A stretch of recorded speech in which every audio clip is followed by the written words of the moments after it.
Mbere y'uko aba umuyobozi w'u Rwanda, Paul Kagame ntiyari afite igihugu yita icye.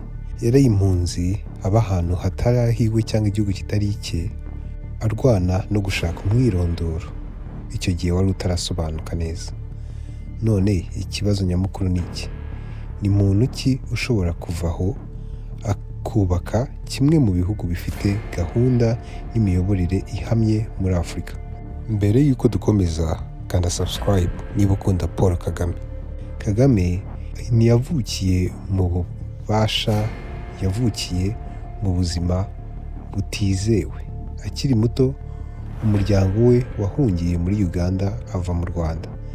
Tekereza gukura uzi ko nta hantu wumva ubarizwa cyangwa aho utuye atari igihugu cyawe, ndetse igihugu cyawe kikwanga.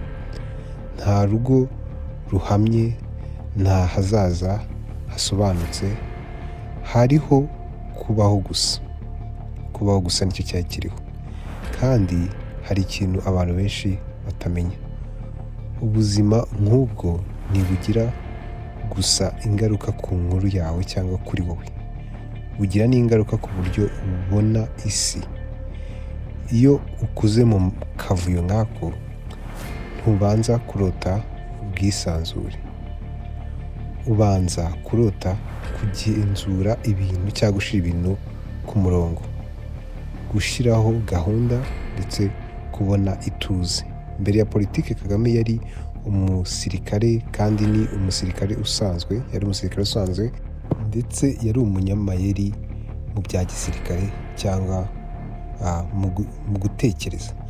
Mu gihe na nyuma y'u Rwanda cyangwa ya jenoside y'u Rwanda, u Rwanda ntirwari rwarangiritse gusa, rwari rwarasenyutse burundu. Aha niho imitekerereze ya Kagame igaragarira cyane.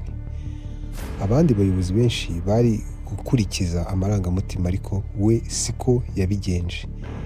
Yatekereje nk'umusirikare. Ni iki kigomba kugenzurwa cyangwa guhinduka? Ni iki kigomba kongera kubakwa? Ni iki kigomba kutazongera kubaho ukundi? Ibi ntibyari bijyanye no gukundwa, byari bijyanye no kubaho. Niba warigeze kumva avuga, ubona itandukaniro. Aratuje, avuga atazenguruka, nta marangamutima menshi agaragaza. Ibyo si impanuka, ni disipurine. Kuko iyo wanyuze mu buzima bugoye cyangwa mu buzima bubi, wiga kugenzura atari igihugu gusa, ahubwo nawe ubwawe.